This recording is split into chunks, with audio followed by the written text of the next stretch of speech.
തിരുവനന്തപുരത്ത് LDFന് സ്ഥാനാർത്ഥികളെ കിട്ടാനില്ല എന്നുള്ള വാർത്തയാണ് ഇപ്പോൾ നിലവിൽ വന്നുകൊണ്ടിരിക്കുന്നത്. നമ്മൾ കഴിഞ്ഞ ദിവസങ്ങളിലൊക്കെ ചർച്ച ചെയ്തിരുന്ന വിഷയമായിരുന്നു. കോൺഗ്രസിൽ സ്ഥാനാർത്ഥി പട്ടിക വരുന്നില്ല, ബാക്കി 35 സീറ്റ് എവിടെ എവിടെ എവിടെ എന്ന് ചോദിച്ചുകൊണ്ട് മുറവിളി കൂട്ടുന്ന മാധ്യമങ്ങളെ നമ്മൾ കണ്ടിരുന്നു. പക്ഷേ ഇപ്പോൾ അറിയാൻ കഴിയുന്നത് തിരുവനന്തപുരത്തും പിന്നെ വേറെ കുറച്ച് മണ്ഡലങ്ങളിലും CPMന് സ്ഥാനാർത്ഥികളെ കിട്ടാനില്ല എന്നുള്ളൊരു വിഷമം അവരിങ്ങനെ പങ്കുവെച്ചുകൊണ്ടിരിക്കുകയാണ്. യഥാർത്ഥത്തിൽ അതിൻ്റെ വാസ്തവം എന്താണ്?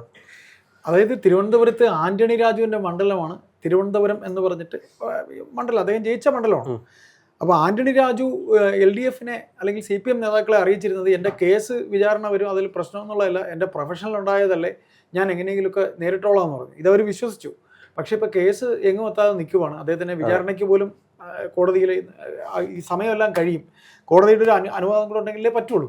ഏതായാലും ആന്റണി രാജുവിന് ഇനി മത്സരിക്കാൻ പറ്റില്ല. ഇപ്പോൾ സാധാരണയുള്ള CPMൻ്റെ നേരത്തെയുള്ള സ്വഭാവം വെച്ച് ഇതുപോലെ വന്നു കഴിഞ്ഞാൽ മണ്ഡലം ഇവരങ്ങ് എടുക്കും. പക്ഷേ ആന്റണി രാജുവിന് ഇപ്പോൾ പേടിയാണ്. ആന്റണി രാജു ഇതുവരെ ഇവർ കൊണ്ടുപോകാൻ ആന്റണി രാജു പറഞ്ഞിട്ടില്ല. എന്നാൽ ഇവർ പറഞ്ഞ ചില പേരുകൾ അദ്ദേഹത്തിന് ഉൾക്കൊള്ളാനും കഴിയുന്നില്ല. അദ്ദേഹം ഇത് അങ്ങനെയുള്ളവരെ നിർത്തുന്നതിന് അദ്ദേഹത്തിന് താല്പര്യമില്ല. അപ്പോൾ RJDയിൽ നിന്ന് കഴിഞ്ഞ ദിവസം സുരേന്ദ്രൻപിള്ള രാജിവെച്ചു. അപ്പോൾ സുരേന്ദ്രൻപിള്ള എന്ന് പറഞ്ഞാൽ ഓർമ്മയുണ്ട്, രാഹുലിന് ഓർമ്മയുണ്ട്. ഇതേപോലെ തന്നെ ആന്റണി രാജു ഒരിക്കൽ മത്സരിക്കാനായിട്ട് പേപ്പർ കൊടുക്കുമ്പോൾ നമ്മൾ ഡമ്മി ആയിട്ട് വേറെ പേരോട് വയ്ക്കും. അന്ന് ആന്റണി രാജുവിന് എന്തോ ഒരു കുരുക്ക് അതിനകത്തുണ്ടായി. അന്ന് ആന്റണി രാജുവിൻ്റെ പത്രികയിലെ ഡമ്മി ആയിരുന്ന സുരേന്ദ്രൻപിള്ള പിന്നീട് ജയിക്കുകയാണ് ചെയ്തത്. എന്നിട്ട് അദ്ദേഹം മന്ത്രിയുമായി. ആ സുരേന്ദ്രൻപിള്ള ഇപ്പോൾ ഇത് കണക്കാക്കി സീറ്റ് കിട്ടാൻ വേണ്ടി RJDയിൽ നിന്ന് ഇറങ്ങുന്നു പറഞ്ഞാൽ പത്രസമ്മേളനമൊക്കെ നടത്തി. ഏശിയില്ല. അദ്ദേഹം ഇയാൾക്ക് മനസ്സിലായി, ഒട്ടകത്തിന് ഇടം കൊടുത്ത പോലെ ഇനിയിപ്പം മാറി തന്നില്ലെങ്കിലോ, ഇനി കേസെല്ലാം കഴിഞ്ഞ് തിരിച്ചു വരുമ്പോൾ അദ്ദേഹത്തിന് വേണ്ടി കിട്ടും മണ്ഡലം. നിർത്തുന്ന ആൾ തോറ്റാലും മണ്ഡലം എൻ്റെ നിൽക്കുമല്ലോ. നേരെ മറിച്ച് CPM ആണെങ്കിൽ മണ്ഡലം പോലും കിട്ടൂല. അപ്പോൾ CPM ഇപ്പോൾ ആകെ ഒരു അദ്ദേഹം പറയുന്നില്ലല്ലോ.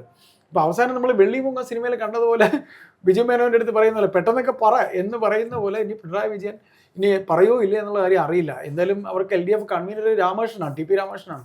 അദ്ദേഹം അവിടെ മത്സരിക്കുന്നുണ്ട്. ഇവിടെ കൊടുവള്ളിയിലോ മറ്റാണെന്ന് തോന്നുന്നു അദ്ദേഹത്തിൻ്റെ, അല്ലേ, കോഴിക്കോട് അദ്ദേഹം സ്ഥാനാർത്ഥിയാണ്. അപ്പോൾ എനിക്ക് തോന്നുന്നത് CPM തന്നെ ഇത് ഏറ്റെടുക്കാനാണ് സാധ്യത. നമ്മൾ കഴിഞ്ഞ ദിവസം ഒരു വീഡിയോ ഇപ്പോൾ ഒരു പേര് പറഞ്ഞിട്ടുണ്ടായിരുന്നു, ഒരു സ്റ്റാൻലി ജൂലിയൻ എന്ന് പറഞ്ഞൊരു നമ്മുടെയൊക്കെ ഒരു അധ്യാപകനാണ് അദ്ദേഹം. നമ്മുടെ സെൻറ്റ് ജോസഫ് എന്ന് പറഞ്ഞ സ്കൂളിലെ PT അധ്യാപകനായിരുന്നു. ഇത് ഞാൻ വേറെ കുറേ സോഷ്യൽ മീഡിയക്കാർ പറഞ്ഞു കേട്ടാണ് ഞാനീ പറയുന്നത്. അപ്പോൾ അദ്ദേഹത്തിൻ്റെ പേര് കേൾക്കുന്നത് അദ്ദേഹം ക്രിസ്ത്യൻ സമുദായക്കാരനാണ്, ലത്തീൻ സമുദായമാണ്. കാര്യം ആന്റണി രാജു ലത്തീൻകാരനാണ്. കാര്യം ഈ മണ്ഡലം എന്ന് പറയുന്നത് കുറച്ച് ഭാഗം മാത്രമേ ഉള്ളൂ നായർ വോട്ട്, അല്ലെങ്കിൽ വളരെ കുറച്ച് ഈഴവ വോട്ട്, ബാക്കിയെല്ലാം ക്രിസ്ത്യൻ മുസ്ലിം വോട്ടുകളുള്ളൊരു സ്ഥലമാണ്. അതായത് ശംഖുമുഖം, കണ്ണാന്തുറ, കൊച്ചുതോപ്പ്, പിന്നെ കൊച്ചുവേലി എന്നൊക്കെ പറഞ്ഞ് കുറേ തീരദേശ മേഖലകളുണ്ട്, വെട്ടുകാട്. ഇതെല്ലാം മുൻകാലങ്ങളിൽ കോൺഗ്രസിന് കിട്ടിയിരുന്ന വോട്ടാണ്. കോൺഗ്രസിന് MM ഹസൻ ജയിച്ച സ്ഥലമാണ് ഇതെല്ലാം. ഇത് തിരുവനന്തപുരം വെസ്റ്റ് ആയിരുന്നതാണ്. ഇപ്പം ശരിക്കും പറഞ്ഞാൽ ഇത് മണ്ഡലം ഇവർ വന്ന ശേഷം മണ്ഡലം പുനർനിർണ്ണയം നടത്തിയപ്പോൾ ഈ വെട്ടുകാടിനോടൊപ്പം കുറച്ച്, ഞാൻ പറഞ്ഞില്ലേ, ഈ പിന്നെ ഈഞ്ചക്കൽ എന്ന് പറയുന്ന സ്ഥലമൊക്കെ ഉണ്ട്. ഈഞ്ചക്കൽ ഈ ഹൈവേ ഭാഗം, നമ്മൾ വലിയൂറിൽ നിന്ന് പോകുന്ന ഹൈവേ ഭാഗം. അപ്പോൾ ആ ഭാഗത്ത് കുറച്ച് നായർ കമ്മ്യൂണിറ്റി വോട്ടുണ്ട്, SNDP വോട്ടുണ്ട്, കുറച്ച് ഹിന്ദു ഭൂരിപക്ഷ വോട്ടുണ്ട്. അത് കണക്കാക്കി ഇവർ മണ്ഡലം തിരിച്ചപ്പോഴാണ് BJP ആരെ കൊണ്ട് നിർത്തിയത്, കൃഷ്ണകുമാറിനെയൊക്കെ നിർത്തിയിട്ടുണ്ട്, അവിടെ ശ്രീശാന്തിനെ നിർത്തിയിട്ടുണ്ട്. അപ്പോൾ ഇപ്പോൾ CPMന് ഒരു നല്ല കാൻഡിഡേറ്റിനെ കിട്ടുന്നില്ല എന്നൊരു വർത്തമാനം വരുന്നുണ്ട്. എനിക്ക് തോന്നുന്നത് CPM ഇത് ഏറ്റെടുക്കും. ഈ സ്റ്റാൻലി ജൂലിയൻ്റെ പേര് പറഞ്ഞെങ്കിലും CPMനെ ഏറ്റെടുക്കാൻ ഇയാൾ സമ്മതിക്കില്ല. കാര്യം പോയത് തന്നെ ചിലപ്പോൾ കിട്ടത്തുമില്ല. ഒരേ ഒരു മണ്ഡലമല്ലേ ഉള്ളൂ. അതെ. അപ്പോൾ അതുകൊണ്ട് ചിലപ്പോൾ ഏതെങ്കിലും ഒരു ഈർക്കിൽ തുരുമ്പിനെ, സ്വാഭാവികമായിട്ടും ഇപ്പോൾ തെരഞ്ഞെടുപ്പിൽ ഏറ്റവും ചർച്ച ചെയ്തുകൊണ്ടിരിക്കുന്നത് ആര് വിജയിക്കും എന്നുള്ളൊരു ചോദ്യം. ഇപ്പോൾ ഏകദേശം ഒരു ധാരണ എല്ലാ പാർട്ടികളും തമ്മിലായി. 140 മണ്ഡലങ്ങളും കോൺഗ്രസ് UDF സ്ഥാനാർത്ഥികളെ പ്രഖ്യാപിച്ചിട്ടുണ്ട്. LDF ഇനി കുറച്ച് സ്ഥാനാർത്ഥികളെ കൂടെ പ്രഖ്യാപിക്കാനുണ്ട്. BJP ആണെങ്കിലും കുറച്ച് സ്ഥാനാർത്ഥികളൂടെ പ്രഖ്യാപിക്കാനുണ്ട്. ഇങ്ങനെയുള്ള സാഹചര്യത്തിൽ ആർക്കായിരിക്കും ഇനി ഒരു മുൻതൂക്കം വരാൻ സാധ്യത തെരഞ്ഞെടുപ്പിൽ? അല്ല രാഹുലെ, ഇതിനകത്ത് സംഭവിക്കാൻ പോകണമെന്ന് പറഞ്ഞാൽ ആൻറ്റി ഇൻകംബൻസി നിൽക്കുന്നുണ്ട്. ഇവർ പറ്റിക്കുകയാണെന്നുള്ള ജനത്തിനെല്ലാം അറിയാം. ബഹുമാനപ്പെട്ട മുഖ്യമന്ത്രിയുടെ മുഖം ഓർത്ത് ഈ ഏരിയകളെല്ലാം തന്നെ താൽക്കാലിക പ്രതിഭാസമായിരുന്നു. ഞാൻ പറഞ്ഞില്ലേ, കോൺഗ്രസിന് വോട്ട് കിട്ടിക്കൊണ്ടിരുന്നൊരു സ്ഥലമാണ്. അവിടെ ഇപ്പോൾ കോൺഗ്രസിന് CP ജോണിനെയാണ് കാൻഡിഡേറ്റ് ആക്കിയിരിക്കുന്നത്. CP ജോണ് ശരിക്കും പറഞ്ഞാൽ ലത്തീൻ സമുദായത്തിൻ്റെ ആളാണ്. CP ജോണിന് അവിടെ ജയിക്കാനുള്ള സർക്കംസ്റ്റാൻസസ് എന്ത് വന്നാലും ഒരുക്കി കൊടുക്കും. കാര്യം CP ജോൺ ജയിക്കേണ്ടത് കോൺഗ്രസിൻ്റെ കൂടെ ഒരു ആവശ്യമാണ്. കാര്യം ഈ ഐസക്കിനോടൊപ്പവും അല്ലെങ്കിൽ തോമസ് ഐസക്കിനോടൊപ്പവും അല്ലെങ്കിൽ പാർട്ടിയിലെ ബുദ്ധികേന്ദ്രങ്ങൾക്കൊപ്പം ഒരു വേള പാർട്ടിയിൽ നിന്ന ഒരാളാണ്. CPM നിന്നാണ്. എന്നിട്ട് MVRനോടുള്ള ഒറ്റ കമ്മിറ്റ്മെൻറ്റ് കൊണ്ട് ചാടി അപ്പുറത്തേക്ക് പോയ ആളാണ്. അദ്ദേഹത്തിനെ നിർത്തിയിട്ടുണ്ട്, ജയിക്കാൻ സാധ്യതയില്ലാത്ത സ്ഥലങ്ങളിലൊക്കെയാണ് നിർത്തിയിരുന്നത്. അപ്പോൾ ഇത്തവണ അദ്ദേഹത്തിനെ ജയിപ്പിക്കണം എന്നുള്ളത് ഇവരുടെ കൂടെ ഒരു താല്പര്യമാണ്. അപ്പോൾ നമ്മളീ പറയുന്ന പിണറായി വിരുദ്ധ വികാരവും CPM വിരുദ്ധ വികാരവും ഉള്ളവരും യഥാർത്ഥത്തിൽ സോഷ്യലിസം മനസ്സിലുള്ളവരും ഇദ്ദേഹത്തിന് വോട്ട് കൊടുക്കും.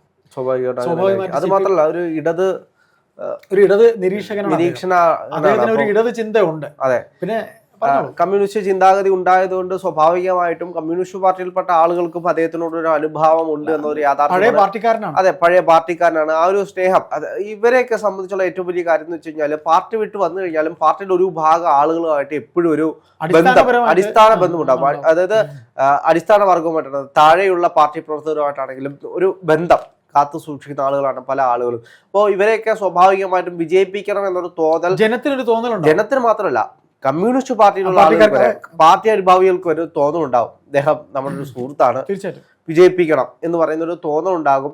അത് സ്വാഭാവികമായിട്ട് അദ്ദേഹത്തിന് ഒരു പോസിറ്റിവിറ്റി ആയിട്ട് വരും. കാരണം ഇവിടെ ഇടതുപക്ഷത്തിനെ കവർ ചെയ്ത് കോൺഗ്രസിന് വരണമെങ്കിൽ ഇടതുപക്ഷത്തിന്റെ കയ്യിലുള്ള വോട്ടും കൂടെ, അതായത് ഇടതുപക്ഷ അനുഭാവികളായിട്ടുള്ള ആളുകൾ കൊടുത്ത വോട്ട് തിരിച്ച് കോൺഗ്രസിന് കൊടുത്തെങ്കിൽ മാത്രമേ അധികാരത്തിലേക്ക് വരാൻ കോൺഗ്രസിന് കഴിയുകയുള്ളൂ എന്നതൊരു കൃത്യമായിട്ടുള്ള കാര്യമാണ്. എനിക്ക് അതുകൊണ്ട് അതൊന്നും വി.ഡി. സതീശൻ എപ്പോഴും പറയും, കമ്മ്യൂണിസ്റ്റുകാരെ നിങ്ങൾ ആരും കളിയാക്കരുത്, കമ്മ്യൂണിസ്റ്റുകാരെ നിങ്ങൾ ആരും ആക്ഷേപിക്കരുത്, അവരുണ്ടെങ്കിൽ മാത്രമേ നമുക്ക് വിജയിക്കാൻ കഴിയൂ. ഇപ്പോഴത്തെ ഇന്ത്യയുടെ ഒരു കാലാവസ്ഥ നമ്മൾ നോക്കുമ്പോൾ ഈ BJP അത്ര കണ്ട് സ്ട്രോങ് ആയി, ഭാരതം അങ്ങനെ ആയിപ്പോയി കഴിഞ്ഞു. ഒരു BJP ഹൈന്ദവവൽക്കരണം അവരുടെ അത്ര കണ്ട് തീവ്രമായിരിക്കുന്ന അവസരത്തിൽ കോൺഗ്രസ് ഈ പറയുന്ന പോലെ കുറച്ച് രാഹുൽ ഗാന്ധി ആ ഒരു രീതിയിലേക്ക് തന്നെ, കാര്യം അത് കാലത്തിന്റെ അനിവാര്യമായ ഒരു മാറ്റമാണ്. അത് നെഹ്റുവിന്റെ കാലം മുതൽ ഉണ്ട്. അതുകൊണ്ടാണ് AKG പ്രതിപക്ഷ നേതാവാക്കിയതെന്നൊക്കെ നമ്മളോട് സംസാരിക്കുന്ന ചില വ്യക്തികളിൽ നിന്ന് കേട്ടിട്ടുണ്ട്. അപ്പോൾ ഇതില് രാഹുൽ എനിക്ക് തോന്നി ഒരു കാര്യം പറയാം. കാര്യം എൻ്റെ കുടുംബ വീടിന് അടുത്തിരിക്കുന്ന ഒരു മണ്ഡലം കൂടെയാണത്. എനിക്ക് കഴക്കൂട്ടമാണ് എൻ്റെ കുടുംബ വീട്. ഞാൻ താമസിക്കുന്ന വട്ടിയൂർക്കാവാണ്. തിരുവനന്തപുരം നിവാസിയായാണ് ഇത്രയും വ്യക്തമായിട്ട് പറയുന്നത്. ഇവിടെ CP ജോണിന് എങ്ങനെയൊക്കെയാണ് കൃത്യമായി വോട്ട് കിട്ടുന്നതെന്ന് ചോദിച്ചു കഴിഞ്ഞാൽ, CP ജോണിന് ഈ ക്രിസ്ത്യൻ ബെൽറ്റിൻ്റെ വോട്ട് കിട്ടും. ക്രിസ്ത്യൻ ബെൽറ്റിൻ്റെ വോട്ട് ഉറപ്പാണ്. കാര്യം ഈ മീൻ വിൽക്കാൻ പോകുന്ന ചേച്ചിമാരൊക്കെ ഉണ്ടല്ലോ, അവരോടൊക്കെ ഇദ്ദേഹം ചെന്ന് വെറുതെ ഒന്ന് സംസാരിച്ചാൽ മതി. CP ജോണിന് തിരുവനന്തപുരവുമായി അല്ലാതെയും ബന്ധമുണ്ട്. അദ്ദേഹം ഇപ്പോൾ അവിടെ തിരുവനന്തപുരത്ത് തന്നെ താമസിക്കുന്ന ഒരാൾ കൂടെയാണ്. അപ്പോൾ ഈ നിഷ്പക്ഷ വോട്ടുകളിൽ ഈ ചേച്ചിമാരൊക്കെ ഉണ്ടാവും, നിയമിക്കുന്ന ചേച്ചിമാരൊക്കെ ഉണ്ടാവും. അപ്പോൾ ഇതുവരെയുള്ള ഇപ്പോൾ ഈ ഭരണത്തിൻ്റെ ഫാക്ടർ അവരെ മക്കൾ പറഞ്ഞു, അല്ലാതെയും ഞാൻ രാഹുലിനോട് പറഞ്ഞില്ലായിരുന്നു, നമ്മളിപ്പോൾ അല്പം മുമ്പ് പറഞ്ഞില്ലേ, ഇന്നലെ വരെ അത് കോൺഗ്രസിന് വോട്ട് കിട്ടിയിരുന്ന സ്ഥലമാണ്. ഇവിടെ സഖാക്കൾ വന്ന് ബ്രെയിൻ വാഷ് ചെയ്ത് CPI കാൻഡിഡേറ്റ് ജയിച്ചിട്ടുണ്ട്. ഒരു സോളമൻ എന്നൊക്കെ പറഞ്ഞിട്ടൊരു സോളമൻ വെട്ടുകാട്, അങ്ങനെ വെട്ടുകാട് CPI കാരൻ ജയിച്ചിട്ടുണ്ട്. ഇപ്പോഴും ഒരു CPI കാരനെ കണ്ട് അവിടെ ജയിച്ചിട്ടുണ്ട്. അപ്പോൾ അതുകൊണ്ട് തന്നെ ക്രിസ്ത്യൻ കമ്മ്യൂണിറ്റിയുടെ വോട്ട്, അതിനേക്കാൾ ഉപരി സാധാരണക്കാരൻ്റെ വോട്ട്, CP ജോൺ എന്ന് പറയുന്ന സോഷ്യലിസ്റ്റിനോടുള്ള ആഭിമുഖ്യം. അപ്പോൾ CMB കാൻഡിഡേറ്റ് ആണെങ്കിലും UDFന് അൾട്ടിമേറ്റ് ആയിട്ട് കോൺഗ്രസ്സുകാർക്ക് CP ജോണിനെ ജയിപ്പിക്കേണ്ടത് അവരുടെ കൂടെ ഒരു ആവശ്യമാണ്. അപ്പോൾ CP ജോണിന് വോട്ട് കൃത്യമായിട്ട് കിട്ടേണ്ട ഇടങ്ങളിൽ നിന്ന് തന്നെ കൃത്യമായി പോക്കറ്റുകൾ, അതായത് രാഹുൽ പറഞ്ഞ പോലെ CPMകാർ തന്നെ, ഈ ഭരണവിരുദ്ധ വികാരമുള്ള CPMകാർ തന്നെ പഴയ ഒരു സൗഹൃദം. അല്ല, എൻ്റെ ഈ കണക്കൂട്ടൽ അങ്ങനെയാണ്. ഇപ്പോൾ കോൺഗ്രസ് പറയുന്നത് 80 സീറ്റ് മുകളിൽ ഞങ്ങൾ അധികാരത്തിൽ വരുമെന്ന് പറയുമെങ്കിലും ഈ 80 സീറ്റ്, അതായത് 40 സീറ്റാണ് ഇപ്പോൾ നിലവിലുള്ളത്, അത് ഇരട്ടിയാക്കണം. അതെ, ഇരട്ടിയാക്കുന്നൊരു സാഹചര്യത്തിൽ അങ്ങനെ ഇരട്ടിയാക്കണമെങ്കിൽ ഇവിടെ കമ്മ്യൂണിസ്റ്റുകാരുടെ വോട്ടില്ലാതെ ഇരട്ടിയാക്കേണ്ടത്. ഈ മണ്ഡലത്തിൽ CP ജോണിനെ നിർത്തുന്നത് തന്നെ ഇപ്പൊ ആന്റണി രാജു അവിടെ ജയിച്ചു. ആന്റണി രാജു ജയിച്ചത് CPMമാർ അല്ലെങ്കിൽ അവിടുത്തെ ന്യൂനപക്ഷത്തിന്റെ വോട്ടാണ്. കാര്യം മുസ്ലിം വോട്ടുണ്ട്, ലത്തീൻ വോട്ട് എന്തായാലും അദ്ദേഹത്തിന് കിട്ടും. പക്ഷെ ഈ ന്യൂനപക്ഷ വോട്ട് എന്ന് പറയുന്നത് SDPIയുടെ വോട്ടൊക്കെയാണത്. SDPIക്ക് എൻ ബ്ലോക്ക് അവസാനം വൈകുന്നേരത്തോടെയൊക്കെയാണ് തീരുമാനിക്കുന്നത് കുറേ വോട്ട് അങ്ങനെ കൊടുക്കും. കാര്യം അത് വള്ളക്കടവ്, വലിയതുറ ഇങ്ങനെയൊക്കെയുള്ളൊരു ഏരിയയാണ്. അത് രാഹുലിന് പറഞ്ഞാൽ അറിയാവുന്നത്, ശംഖുമുഖത്തിന് ഇപ്പുറത്തോട്ടൊക്കെ വരുന്ന സ്ഥലമാണ്. അപ്പോൾ എന്ത് വന്നാലും അവസാന നിമിഷം കൊണ്ട് അങ്ങനെ എൻ ബ്ലോക്കാറ്റ് SDPIക്കാരും പിന്നെ പഴയ വേറെ കുറച്ച് മുസ്ലിം തീവ്രവാദി സംഘടനകളൊക്കെ ഉണ്ടല്ലോ, അവരെല്ലാം കൂടെ കൊടുത്തതാണ്. അപ്പോൾ ഇതിൽ CP ജോണിനെ നിർത്തുന്നത് CP ജോണിനെ ജയിപ്പിക്കണം. അതിന് പഴയ അദ്ദേഹത്തിൻ്റെ പാർട്ടി സുഹൃത്തുക്കൾ തന്നെ, കാര്യം അദ്ദേഹം MBRനോട് പോകുന്നതിന് മുമ്പ് തന്നെ തോമസ് ഐസക്കിനോടൊക്കെ തന്നെ ഒപ്പം ഇടിച്ചു തന്നല്ലേ. ഇടയ്ക്കൊരു കഥ കേട്ടു, ഐസക്കിനെ അവിടെ സ്ഥാനാർത്ഥിയാക്കാൻ സാധ്യതയുണ്ട്. എന്തായാലും ഐസക്കിനെ ഈ 16 മണിക്കൂറിൽ കൊണ്ട് നിർത്തില്ല. എന്താണെങ്കിലും വലിയ ട്വിസ്റ്റുകളാണ്. അല്ല, രസകരമായിരിക്കും. അവിടുത്തെ സ്ഥാനാർത്ഥി പര്യടനം തന്നെ കാണുമ്പോൾ നമുക്ക് രസകരമായി തോന്നാൻ സാധ്യതയുണ്ട്. കാര്യം CP ജോൺ അത്ര കണ്ട് ആളുകളുമായിട്ട് ഇടപഴകുന്ന ഒരാൾ കൂടെയാണ്.